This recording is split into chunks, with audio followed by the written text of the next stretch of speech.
Hi, everyone. Welcome to this week's session of early stage hiring. We're going to let a few more viewers come through, but if you're looking to learn more about upping your candidate experience and you're an early stage startup recruiter or work in some sort of hiring manager function, you're in the right place. Stay tuned and we'll bring in our guests in just a minute.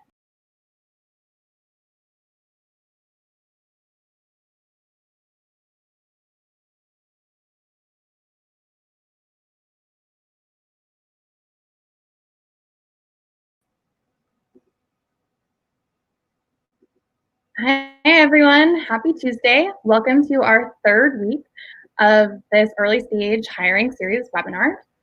This series was made and designed for folks that have small and growing teams that are building out their base and core foundational hires, doing that with limited resources towards this process while you're building a product and selling and growing the rest of your business. So far we've covered setting the stage internally to make a hire, to build your hiring team, writing out your job description, sourcing candidates, remembering that if we're hiring, even though we just need someone to write content or code, we're in the people business. So thinking about the ethics and equity that comes with that as we're growing our team. And then today we're going to cover the candidate experience and how to bring someone through the funnel, making sure that the talent we've brought in at this stage is just as excited as we are. And then making sure that we ask the right questions to get the right people towards the end to make sure that we're setting ourselves up for success. So I'm honored to be here with our guests, Monique, Arrington, and Andy, Tiffany. So I'm going to bring them on and have them introduce themselves. Welcome to both of you. Monique, to get started, I'd love to hear a little bit more about you, what brought you into the recruiting world and the business that you run. Okay, so I am the owner of Arrington Case by Case, which is an HR consulting firm and recruiting firm. We really look to work in a holistic way. We pretty much recruit everything from, small to medium-sized businesses, nonprofits, as well as startup tech companies. My niche is largely in the aviation world, hiring anywhere from captains to pilots, and then everything all the way down to videographers. So pretty much everything across the board. I got into recruiting very early on. I knew I was a recruiter since I was probably about 13 years old. I owned a babysitting company and hired over 25 people to work for me at 13. So I knew early on two things. One, I really liked people. And two, I really like this recruiting thing because I don't really have to do the work. I just get to have all these wonderful conversations. So I started really knowing then I wanted to be in recruiting, but being a 13-year-old, I had no idea what recruiting was. So went through my whole career and then got into more of the outsourcing H-1B kind of recruiting firm and fell in love with recruiting. The difference between me and most recruiters is I recruit very holistically. I look at the whole person and the organization's values and mission and make sure they intertwine. The retention rate thus for the people that I actually hire now are way higher because these people love where they work. So that's kind of a little bit about my background and what I'm doing right now. I'm currently recruiting nationwide, so everywhere from, California to New York. And I specialize also in structuralized hiring. So going into organizations and structuralizing their hiring process, their recruiting strategies, and how to really give candidates that wow factor. I love that. Thanks, Monique. And then Andy, can you introduce yourself to this conversation as well? Sure. Hi, everyone. I'm Andy. I currently lead an engineering team at a startup called Stitch Labs. I have been the main person responsible for growing a few engineering teams now, and before that, I started a coding school. Amazing. Wonderful. So we have got someone kind of with that professional recruiting background as well as the day-to-day hiring manager. Awesome. So my name is Nikki. I think I forgot to introduce myself. I run Hustle Hunters. So we help early stage companies own their recruiting function, whether that's writing job descriptions or building out that process, sourcing candidates, and helping them leverage flexibility as a key way to bring in amazing talent. So thrilled to be part of this conversation as well. And Monique, want to kick it over to you to get started. What are some quick wins that we can add to our process this afternoon to help us really elevate our candidate experience? Okay, so in a 1-hour meeting, you could do the following. One, you can define what your candidate experience should look like in your organization. Every organization is going to have a different answer to this. But when thinking of this roadmap that you want for your candidate experience, you really need to lead with empathy, compassion, and that is how you're going to put your foot forward. Because when you're creating candidate experience, you always want to be thinking about your audience, right? So who is your audience? These are the candidates. So that's the number one thing. Define what you guys want the experience to look like, and then structuralize that and build an actual real process. A lot of companies have a whole process for recruiting, but they lack the piece of candidate experience.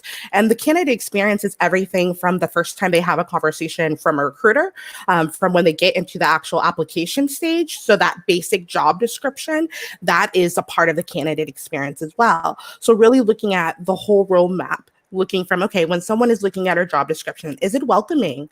Is it something that we feel like, oh, this sounds like a great opportunity? It sounds like a family. Is your mission really standing out? So that is one major thing that you need to be doing, is going ahead and just really looking at that roadmap. How can we structuralize that? And then actually tell your hiring managers, okay, guys, we have this meeting today. We're going to do this hour meeting. This is the roadmap of what we want our candidates experience to look like. This is what we exactly want people to experience in the actual role. I always say candidate experience is just like customer experience. They're almost identical. So really just looking at both of those, and some useful things that should be, I would say, brainless, but aren't. Greeting somebody at the door. Okay, making sure when somebody comes into an organization that there's someone standing there. Before COVID, I used to give hugs. I'm a big hugger, but whatever you feel comfortable with, whatever you feel comfortable with. Now I'm doing a little dance or whatever we want to call it, or a high five. But greeting someone at the door is a big deal. Making sure that they have the map to the location prior to the interview and have actual, maybe, real advice on how to get there. Like if parking is going to be bad, letting them know that, letting them know, oh, BART is usually really busy around these times. So maybe Uber would be a better, thing. And then when they get into the actual interview, make sure you have conference rooms that are actually booked for that particular day. And you're not taking your candidate from one conference room to the next, or maybe in the hallway or in the kitchen because you guys didn't block enough time. I've seen that happen all the time, and the candidates are stuck like, what's going on? And then I would say, lastly, I think really just make sure that you're present in the interview. When you are there, making sure that you are welcoming, you're asking structuralized interview questions that are non-biased, that you are giving the candidate the ability to ask questions when they need to.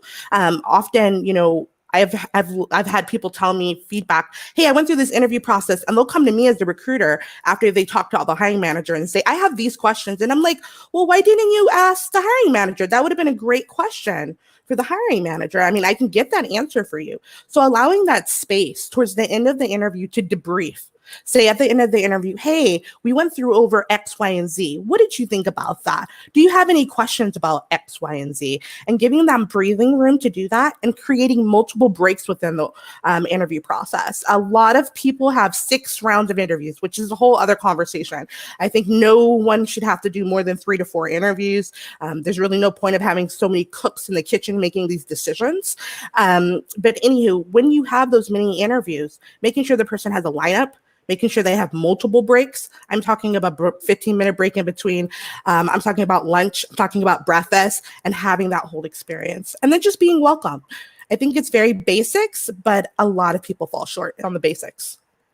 Yeah, and it can be easy. We're all doing lots of work and wearing many hats. So well, resources is nice to kind of circle the wagons here and focus on that candidate experience.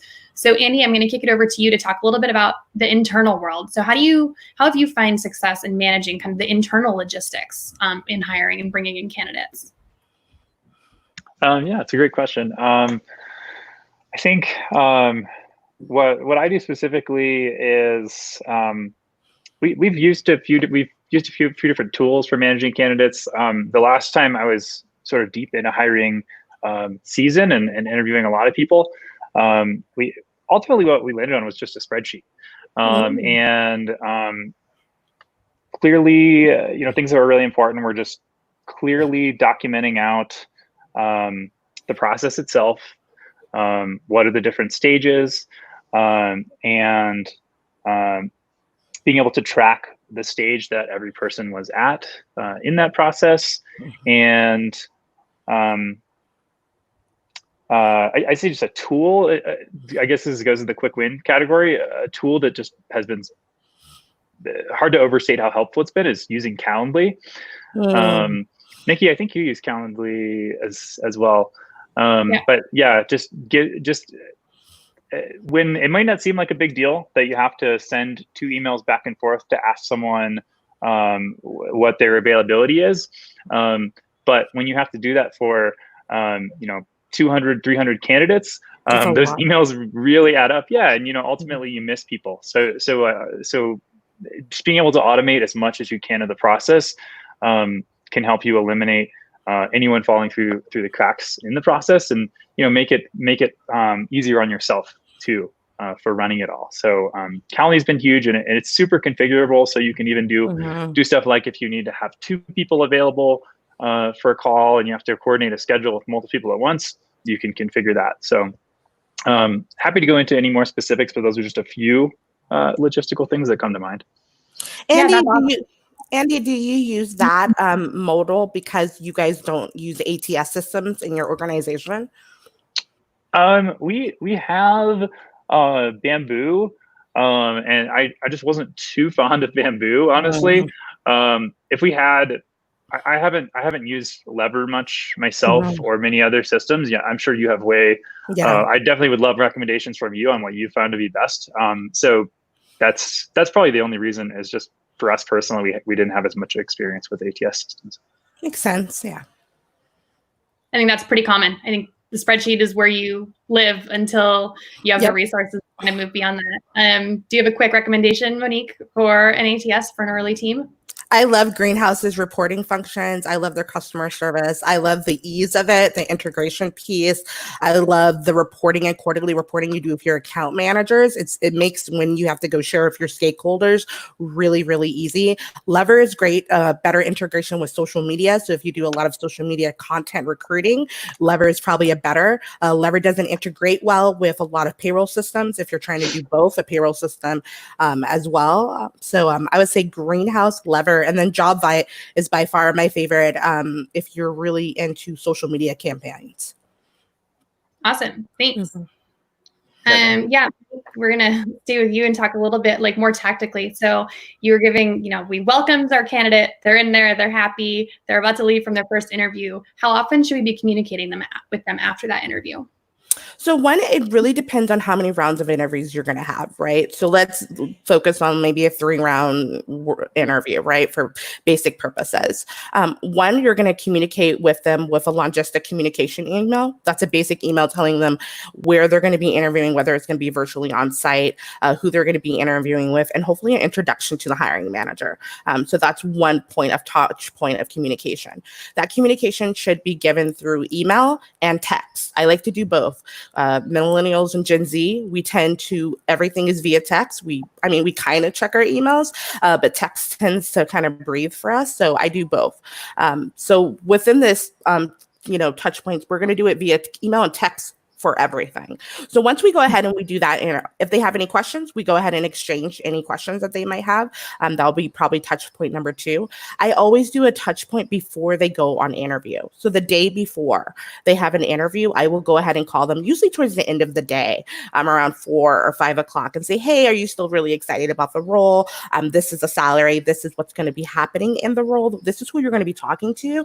And this is how the hiring manager is going to be communicating with you. And this is what they're really looking for in the role.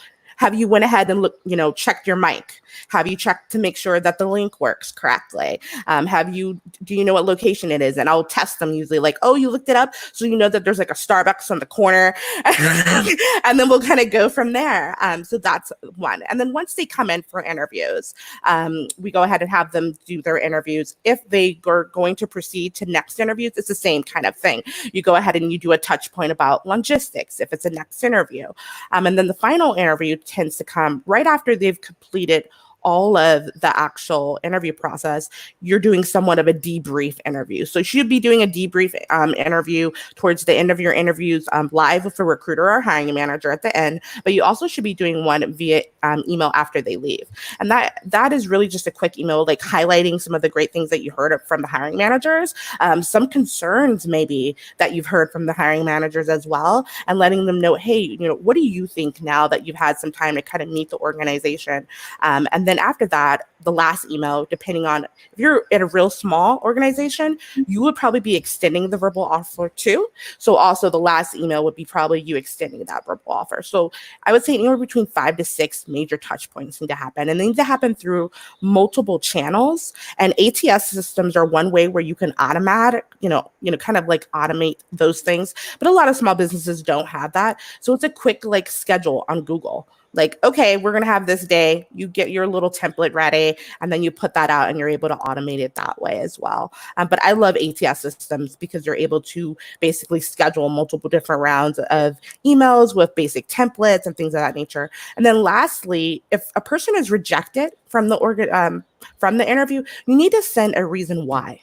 So you should not be sending blank templates saying, we're sorry, you did not make it. That is a disservice to the whole experience.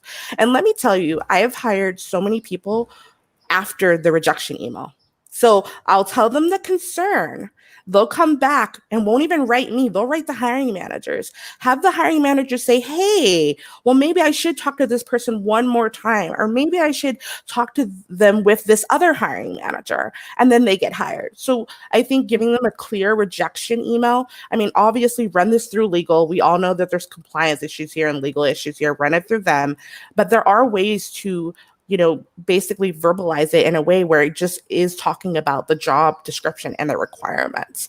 So that's probably the last time you would go ahead and reach out. And those are kind of the ways I would go about it. That's awesome. Great. We're going to continue with process. And Andy, I'd love to hear a little more about your hiring process and kind of why you've made those choices. If you would change something, feel free to live in a fictional world here. What you think would be the best hiring process. Sure. Yeah, I guess some upfront things ahead of the process. Whenever we go into sort of a hiring season for a new role, something that I probably underappreciated the importance of until more recently was just how important it is to really spend a lot of time to get the description itself right, because not only is it sort of your candidate's first impression. It also is really important just to make sure the team is aligned that, hey, do we really need, so everyone's on the same page about what you're trying to hire for. And people have a chance to bring up if they say, hey, maybe, you think we need another front end engineer, but, actually, this other engineer on the team wants to become more of a front end engineer. So that's less important. So that up front. Another thing up front is, as I mentioned, documenting the process. Documenting rubrics are really important, and those are definitely living documents. I think that don't, in my cases haven't, been fully hashed out until a few people have gone through the whole pipeline. But having rubrics for, how you assess people at every stage of the game, and to get into those stages, I mean, our process is essentially there's applied. So that's when someone came in from one of the top of funnel sources, actually acknowledged they're interested, and then there's the phone screen, and then if someone passes that stage, there is we give a take-home coding challenge, and then if someone passes that, they would come in for an on-site or a virtual on-site in modern times, with multiple team members present. And then from that, there was a scoring from everyone on the team that was involved in those interviews, and then that leads up to the final decision. Great. Yeah, I love that you have a rubric and kind of walked us through all the different pieces there. Is there a reason that you've chosen to do a take-home coding assignment? Yeah, that's a great question. There's trade-offs. This is a controversial one, where I think the reason that this was a stitch policy before I joined is that the team had some bad experiences with giving people live coding interviews. One of the things that can happen is people get really nervous sometimes on live coding interviews, and you're not always getting, that's not really a realistic example of how people work in the real world. You don't have a team of people judging you while you're working. which I mean, people practice live coding interviews and do get better at them, and there's things you can do to make people feel more comfortable. But yeah, take home challenges, they don't come without their downsides. I think one of the downsides of the take home challenge is you typically will lower the size. You'll lose some people because some people just won't want to take the time, depending on how much how extensive the challenge is. Some people will say, it's just not worth my time. And it's not a time box, especially if it's not a time box thing, then they might feel like it's too much of a time suck. They're a busy person. They often have another job, especially if they're, a really sought after senior engineer. So there's a lot of pros and cons, and we've done various things. And sometimes I think having some flexibility is a good thing, just when you get into a conversation with a candidate. And if they tell you, hey, I can't do this, then it's good to have another path in mind too. Okay, that's awesome. Thank you. We've talked a little bit about bias throughout this conversation, and obviously we all have bias. So looking at reducing that at all of the different stages. So whether that's the language in your job description, talked about like having that rubric, having like interview questions in advance. So now that our candidate is on site, Monique, can you give us some tips around like reducing bias from that initial interaction and in that interview where now you're, right now you're over the computer, but looking both here while we're together? Yes, definitely. I think the best way to reduce biases when you're on an on-site interview with a hiring manager is really to do some pre-work before the actual on-site. So I think the best thing to do is to ensure that there is nothing the whole system is set up where there's very few ways for you to be biased. So that's like structuralized hiring, having a scoring system within the interview process that's actually going to be objective and not subjective, right? And then being able to weigh out those numbers and go, okay, this is what the truth is selling. These are the things that we're looking for. So that pre-work, I think, needs to be done. Also doing things like removing names from resumes, removing education other than just their credentials, like a BS in accounting or a C. I think these are very important. I'm removing any type of what I call gender language. So where if they're ever referring themselves to a woman or a man or whatever gender that they identify with, I'm removing those prior to the on-site interview. So really what the hiring manager sees is actually what I call a clean slate resume. It's just basically them reviewing their experiences and their attributes and what they can bring to an organization. So a lot of pre-work needs to be done. And then once they're actually face-to-face with the person, I think just really reminding the hiring managers prior to the interview that, hey, remember that bias training that we went through? These are some major biases that I've seen you undergo in the past. And here are some very, ones that I've noticed that a lot of people go through. These are the most common ones. And then going ahead and having them have a conversation. And then again, at the end, debriefing them. The recruiter should be debriefing with the hiring manager immediately. And if they catch any biases, they should be able to counsel them and coach them on how to overcome those. Yeah, and that's where that shared training is so valuable, to give you your team a shared language to come at that, so that, that's the nature of biases. Sometimes we don't know. There's plenty of unconscious bias. Exactly. Making sure we're pulling that out, especially in that debrief process. I feel like there's a lot of opportunity for I just didn't like them. Or, I didn't vibe with them, or I didn't feel like I could have a beer with them, or I didn't think they're going to fit our culture, things like that. Those are all biases. Mm-hmm. And that's easy if that's kind of your gut reaction and you don't have more to go on. But I love that, building that packet of data. So all these decisions are very data-driven. Exactly. And this is kind of a different type of bias. So one thing I've noticed is the groupthink bias. Yes. So like just a small optimization is one thing I will never do is ask in a group chat, hey, give me your 1 to 5 score. Because I've found, as soon as people see one score, especially if it's maybe a more senior engineer commented that, it affects other people's scores inevitably, whether they realize it or not. So, that's my recommendation, is always ask. If you are asking people for scoring at any point, just ask people individually. I think that's a great call out. I think the best way to do scoring like that is to have where it's either in the ATS or a spreadsheet that is only to the recruiter, and then having a big group debrief where you guys call out your scores and talk about it. And then I think that's a great call out about conformity bias, right? Meaning everyone is saying yes, so you should say yes. I think those are good call outs.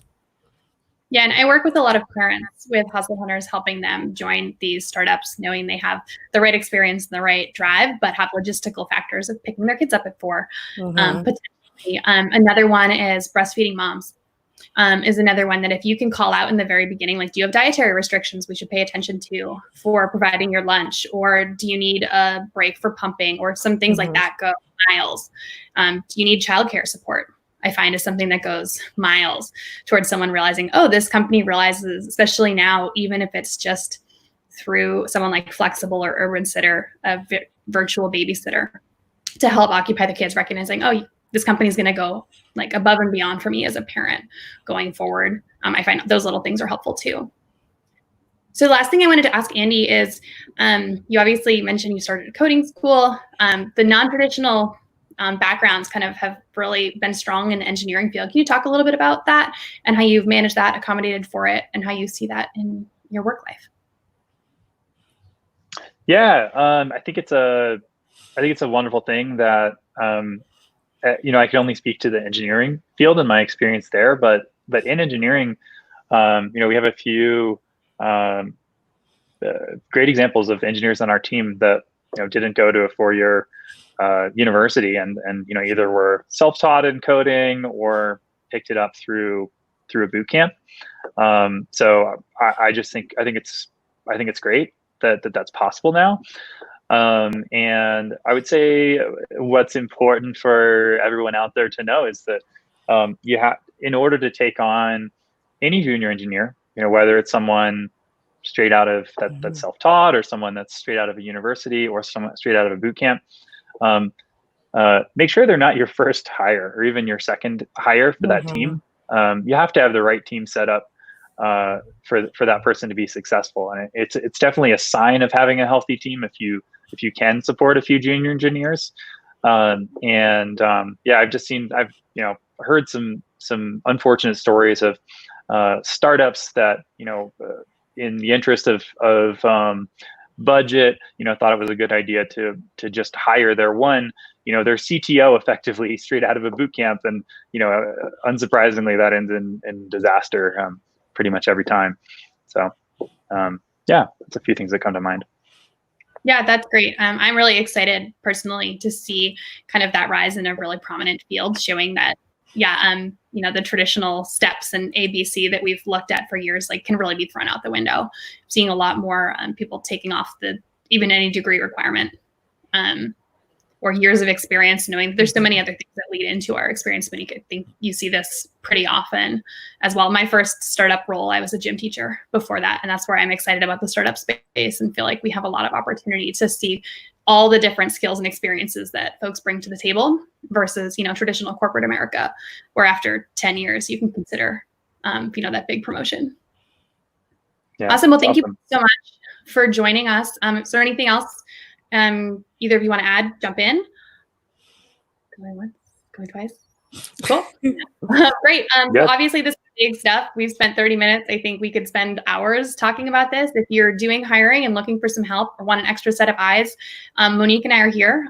You can reach out to Monique at Arrington Case by Case, or me at Hustle Hunters. You can just go on my website and send a message, or Nikki at hustlehunters.com. Love to help you look through candidates, help you with sourcing. Monique will help you build out that deep structure and really be your support system, because this is hard. And if you're hiring, you're in the people business, and we want to be there to help you do it right so that your team can keep on growing. So thank you to everyone who listened or watched. Thank you to my beautiful candidates. And I'm going to send you off and introduce the next week's session.